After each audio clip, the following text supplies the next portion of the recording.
Hey, it's Chris Lewitt here, top American high performance coach. Have you ever struggled with your forehand? Have you struggled to get maximum power? Have you struggled to get a high spin rate? Have you struggled with your consistency?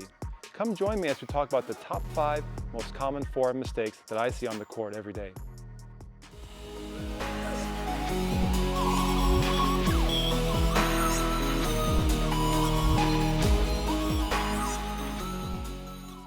Okay, so I'm here with Sophia, my superstar student, and she's going to help me demonstrate some of the most common forehand problems that we see on court.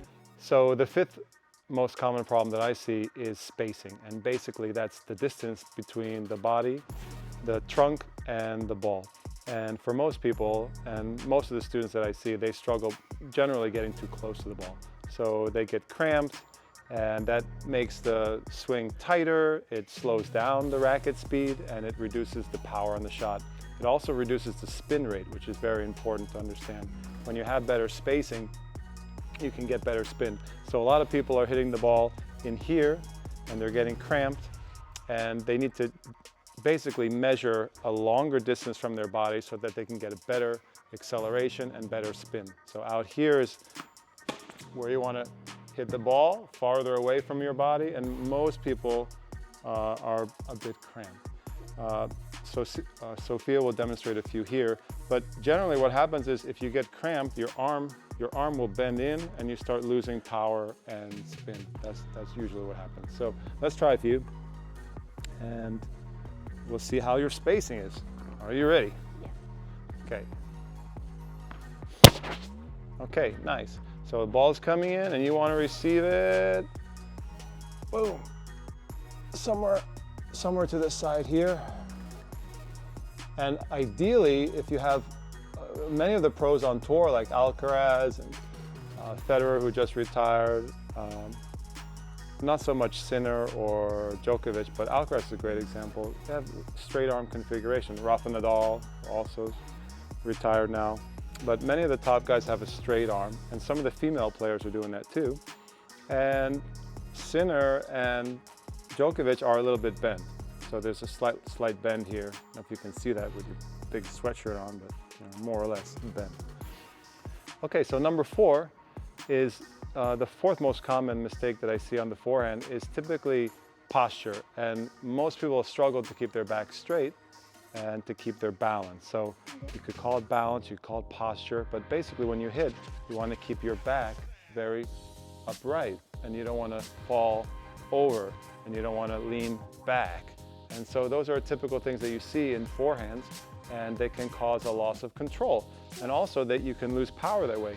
For example, if you are leaning too much this way, you can't rotate your hips as well. So you want to keep your back as straight as possible as you're accelerating.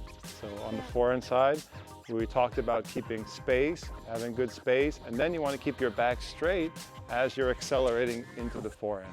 Back straight as you accelerate. Back straight as you accelerate. A lot of people fall to the side like this. Some people bend at the waist. So those are all things you want to try to avoid. Ready, champ? Yeah. So as you're hitting, as you're accelerating, as you're rotating, keep your back as straight as you can. Another way to check that is you can try to keep your head level. If your head starts to fall to one side or the other, or if your head moves like whiplash, that can cause you to lose your balance, and you can lose your straight back. Okay? Try to do one where you explode off the ground. Yeah, that's awesome. Really good. Back straight as you accelerate. Nice steady head. So level head, back straight, and then woof, fast racket. Everybody wants to get more power on their forehand. Everybody wants to hit their forehand heavy with spin. Everybody wants more control on their forehand. And this is like one of those simple things you can do to try to improve that. Very good. Good job, nice. Okay, number 3, the 3rd most common forehand mistake that I see on the court in my lessons are not using the legs enough to drive up into the shot. And that is the key for the kinetic chain, which is often talked about in exercise science and biomechanics, is you want to use the legs to fire the hips and accelerate the arm and the racket. And so one of the ways that I like to do that is I like to have my students jump. And so a lot of traditional coaches say don't jump, but in my opinion, the entire game of tennis has changed, become a lot more aerial, and I like to have my players jump, as you know. So let's demonstrate a few of those, and that's one of the best ways to get your legs into the shot. Most people, they don't think to jump, they stay on the ground, they're grounded, and they don't really fire their legs the way you want to. So let's try a few with the jump. You can do there's a way to close stance jump and there's a way to open stance jump. Why don't you try getting your feet off the ground in either stance that you choose. Ready? Yeah, that's more of a open stance jump or closed stance jump. Right, those are the two options that I like to teach. Sophia did one open stance with an explosion, and then she did one closed stance with an explosion. And it's basically like a little trick to help you get the feeling of exploding off the ground, pushing force into the ground and getting energy back up and into the kinetic chain. One thing I would say is if you're working on this back at home, just make sure you don't explode out of control. It's very, very important to control your body when you're exploding. So anytime you're exploding, you can't explode, you know, with a wild head movement or losing your posture, which we talked about in number 4. You have to keep your back straight, load, and get a great explosion, always under control, controlling your head and controlling your posture as you're exploding. That's really important. Okay, the second most common forehand mistake that I see on the court is being too rigid, being too tight. Most people are very tight with their arm. They're very locked. They don't have an elasticity. Elasticity is the key to a powerful high spin forehand. It's the key to the modern forehand. It's the key to getting lag. Everybody wants to get lag and acceleration, and having an arm structure that's not too tight is essential. So that's what we want to work on.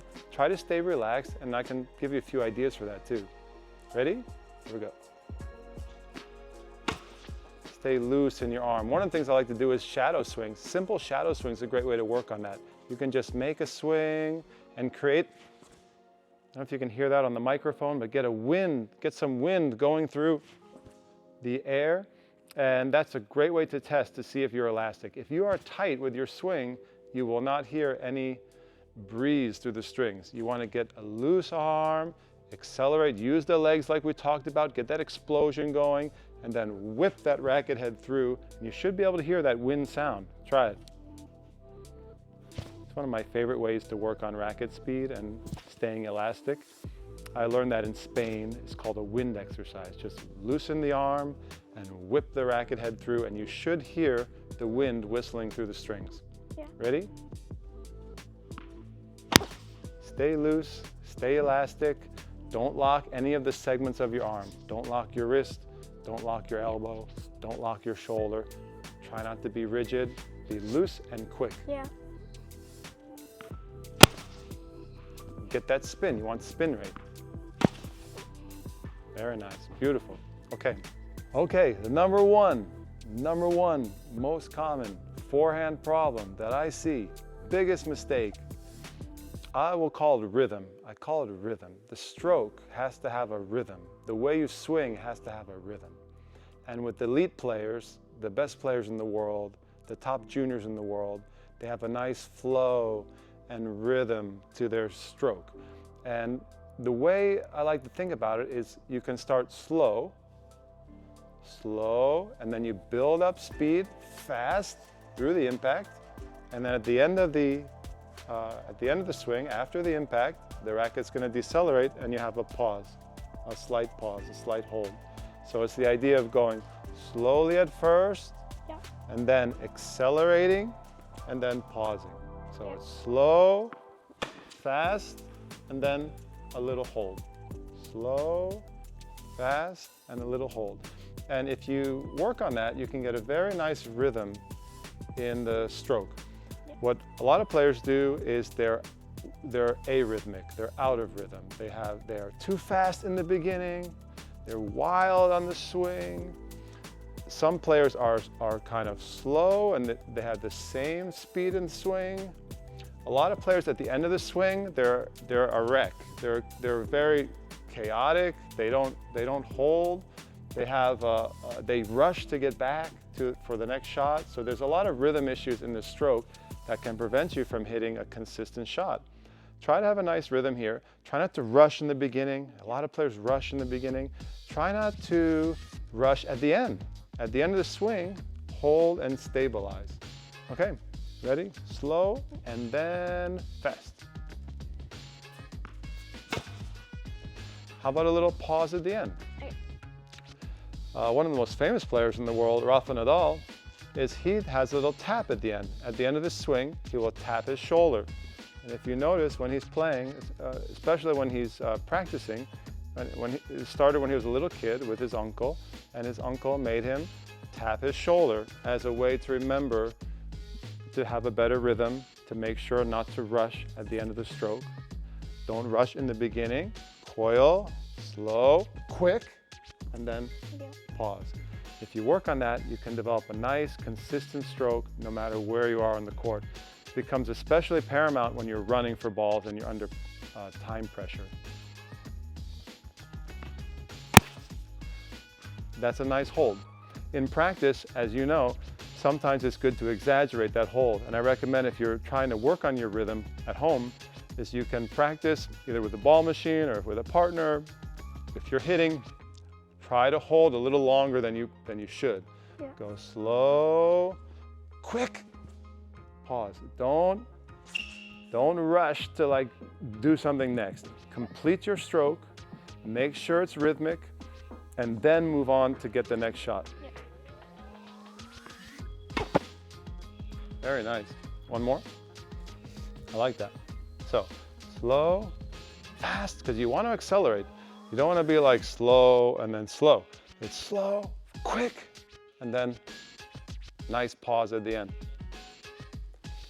And when you do that, you can get a beautiful forehand with a nice rhythm, a nice flow, and it'll be a consistent acceleration. And also help your balance too. Because if you're rushing, your racket's all over the place, it's going to start to affect your body control as well.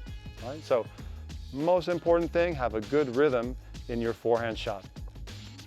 Okay guys, I hope you enjoyed those top 5 mistakes that I see all the time on the tennis court. Just remember, if you're working on these things, very difficult to do on your own. I highly recommend that you use video. Take video of yourself. It's very easy with your phone, with a camera. And look at yourself in slow motion, in high-speed video. That's the best way, really the most objective way to know that you're improving or not, and that your technique's getting better. Are you getting more space? Are you keeping your back straight? Are you staying elastic? Are you keeping your head still? All of those details. Do you have a good rhythm in the stroke? You can't really see yourself, so it's extremely important if you're working on any of these areas that you use video to watch yourself. Or you get feedback from a good coach or a friend with a keen eye. You have to make sure that you're getting good quality feedback and objective feedback, so you know exactly if you're improving or not. Because I work with many, many juniors and adults around the country, around the world actually, and it's almost impossible to do it on your own. You're going to need some feedback. You're going to need some objective video or feedback from a friend or a good coach in your area. So make sure you're getting feedback. You can do it. Making technical changes is really hard, but the top 5 areas here that I discussed, they're simple things. They're things that I think you could master if you put the work into it, but they're not super complex things. For example, learning how to do the ATP forehand with lag and snap and reorganizing your entire forehand, that is extremely difficult to do. And we have videos about that. I've made many videos about that topic, but that's a very difficult subject. But the idea of getting more spacing, the idea of keeping a better balance and posture, the idea of exploding with your legs and getting off the ground, the idea of having a better rhythm in your swing, all of these types of things are pretty simple solutions that you can do with video or with someone to help you, but don't try to go it alone. If you try to do it alone, it's not going to work. You need to get a friend or at least use your camera to help you on your technical journey. Okay guys, good luck. Give me a comment, let me know how it goes. Also, check out another video that we have right here.